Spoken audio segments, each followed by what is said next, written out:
ஓம் ஸ்ரீ பிரித்யங்கரா தேவியே போற்றி போற்றி. நல்லதே நினைப்போம், நல்லதே நடக்கும். சக்தி பிரித்யங்கரா குழந்தைகளுக்கு இந்த தாயின் ஆசீர்வாதம் என்றுமே முழுமையாக கிடைக்கட்டும். என் அன்பு குழந்தையே, யார் யாருக்கெல்லாமோ நேரத்தை ஒதுக்குகின்றாய்.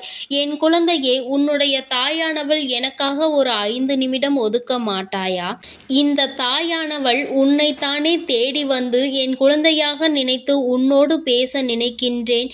என் குழந்தையே, எனக்காக நீ ஒரு 5 நிமிடத்தை ஒதுக்கிவிட மாட்டாயா? என் பிள்ளையே, நிச்சயமாக இன்று இந்த வராகியானவள் உன்னுடைய மனநிலைக்கு நல்ல மருந்தை கொண்டு வந்திருக்கின்றேன். கஷ்டங்களுக்கு உனக்கு நிச்சயமாக நல்ல தீர்வினை கொண்டு வந்திருக்கின்றேன்.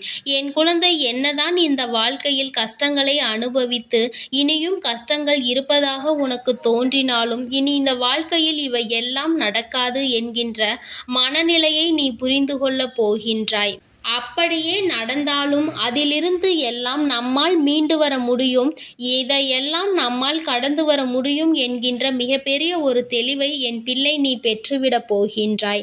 என் தங்கமே, கஷ்டத்தை கொடுத்தவர்களும் உடன் இருக்கத்தான் செய்கின்றார்கள், சந்தோஷத்தை கொடுத்தவர்களும் உடன் இருக்கத்தான் செய்கின்றார்கள். 2 பேரையுமே ஒன்றாக பார்க்க வேண்டிய சூழ்நிலைதான் இப்பொழுது உன் வாழ்க்கையில் உனக்கு இருக்கிறது. காரணம் என்ன தெரியுமா? அவர்களுக்கான தேவைகளை எல்லாம் செய்துவிட்டு ஒன்றுமே தெரியாதது போல நடித்து கொள்கின்றார்கள். என் பிள்ளை, நீயும் யாருக்குமே தண்டனை கொடுக்க மனம் இல்லாமல், யாரையும் கடுஞ்சொற்களால் திட்டுவதற்கும் மனம் இல்லாமல், அப்படியே இவர்களால் தான் நமக்கு கஷ்டங்களை கொடுக்கிறார்கள் என்று தெரிந்துவிட்ட பிறகும் கூட அவர்களோடு அதிகப்படியாக பேசுவதற்கும் விரும்புவது கிடையாது. ஏனென்றால் ஒரு பிரச்சனையில் தலையிடும் பொழுது அது முடிந்துவிட்ட பிறகு மீண்டும் இந்த பிரச்சனையை தலையில் தூக்கி வைப்பதாகவே நமக்கு தோன்றுகிறது. நாம் ஒரு கஷ்டத்தில் ஆழ்ந்து நிற்கும் பொழுது நமக்கு ஆறுதலை கூட சொல்வதற்கு யாரும் வரவில்லை என்றாலும் பரவாயில்லை, மீண்டும் மீண்டும் அந்த விஷயத்தை பற்றி பேசியே நம் மனதை புண்ணாக்காமல் இருந்தால் போதும் என்றுதான் என் பிள்ளை நீ நினைக்கின்றாய். அதனால் என்னவோ பலரிடம் இருந்து நீ விலகி இருக்கத்தான் ஆசைப்படுகின்றாய். வந்தால் பேசிக்கொள்ளலாம், இல்லை என்றால் விட்டுவிடலாம், நாமாக தேடி சென்று யாரிடத்திலும் எந்த உறவையும் வளர்த்து கொள்ள வேண்டாம் என்று என் பிள்ளை இப்பொழுதெல்லாம் தெளிவான மனநிலையோடு இருந்து கொண்டிருக்கிறாய். நீ எப்பொழுதும் இந்த மனநிலையோடு இருந்து விடுவாய், ஆனால் நிச்சயமாக பிரச்சனைகள் உன்னை தேடி வருவது சற்று குறைந்துவிடும். அவர்களிடம் எல்லாம் நாம் என்ன செய்தாலும் அது நடக்கப் போவதில்லை.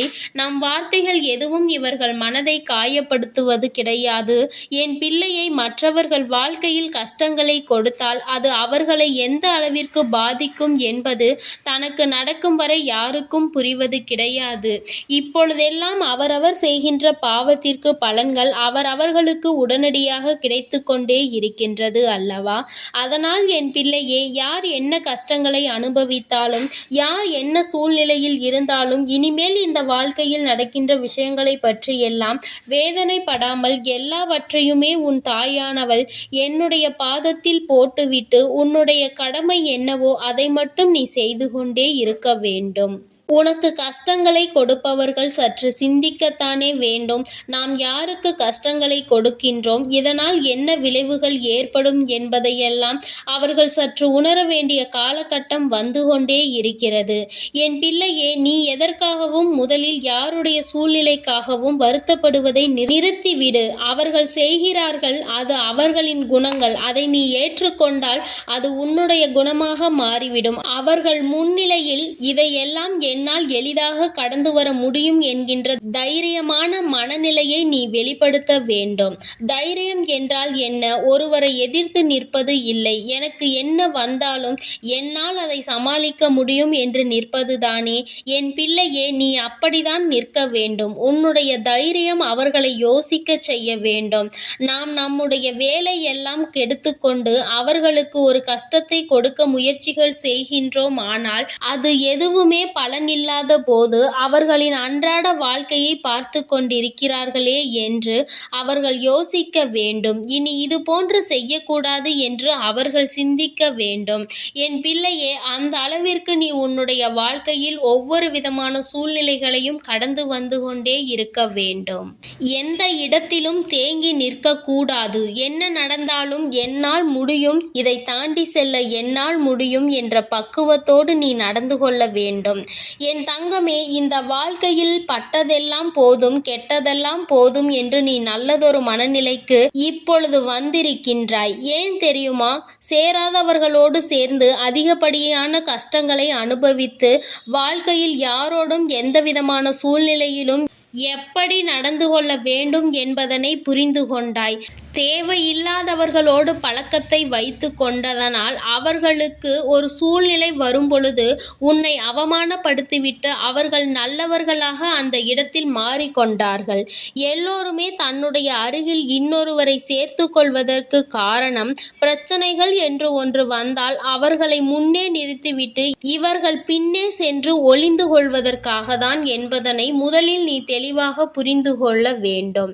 இதற்கு மேலும் இது போன்ற மனிதர்களிடத்தில் எந்த விஷயத்திற்காகவும் ஏமாந்து விடக்கூடாது என்ற தெளிவையும் நீ சரியாக பெற்று கொண்டாயானால் வாழ்க்கையில் சரியான நேரத்தில் உனக்கான தெளிவுகள் எல்லாம் கிடைத்துவிடும். இனிமேல் எந்த விதமான கஷ்டத்திலும் நாம் யாரோடும் சேர்ந்து அவர்களோடு மற்றவர்களுக்கு எந்த தீங்கினையும் செய்துவிடக் கூடாது என்பதில் என் பிள்ளை நீ மன உறுதியோடு நின்று கொண்டிருக்கின்றாய் அல்லவா?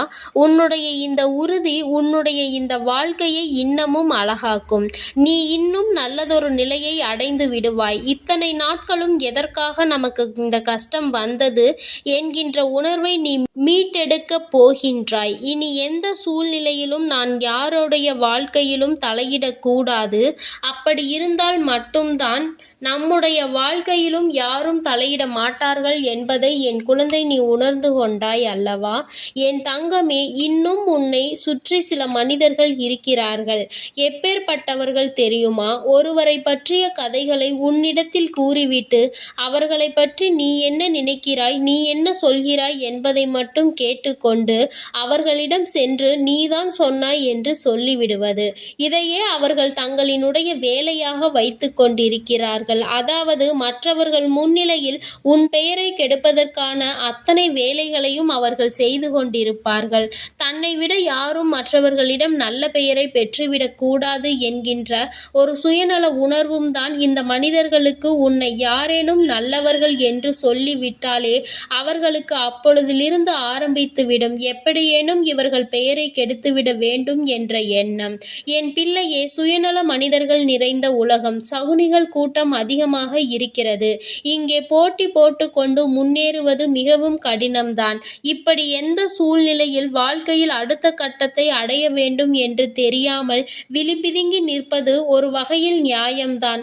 ஆனால் இவர்கள் எல்லோரையுமே வென்று காட்ட வேண்டிய அனைத்து தகுதிகளும் அனைத்து திறமைகளும் உனக்கு இருக்கிறது என்பதும் நிரந்தரமான உண்மை.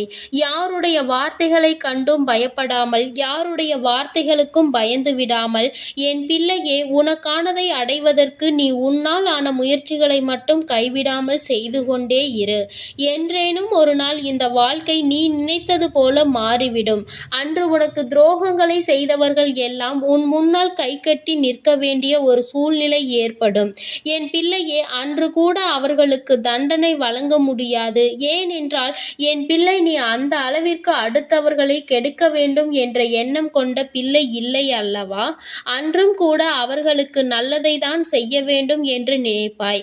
என் தங்கமே, இந்த எண்ணத்திற்கு உன்னுடைய இந்த நல்ல மனதிற்கு நீ வாழ்க்கையில் நல்ல நிலையை அடையப் போகிறாய். என்றென்றைக்கும் இந்த வராகி உன்னுடன் இருந்து உன் வாழ்க்கையில் உன்னை நல்ல நிலைக்கு கொண்டு வந்து விடுவேன்.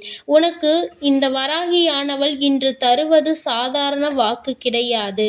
என் பிள்ளையே, இது சத்திய வாக்காகவும் தெய்வ வாக்காகவும் நீ எடுத்துக்கொண்டு இனி எல்லாமே உனக்கு நல்லது மட்டுமே உன்னை சுற்றி நடக்கும்.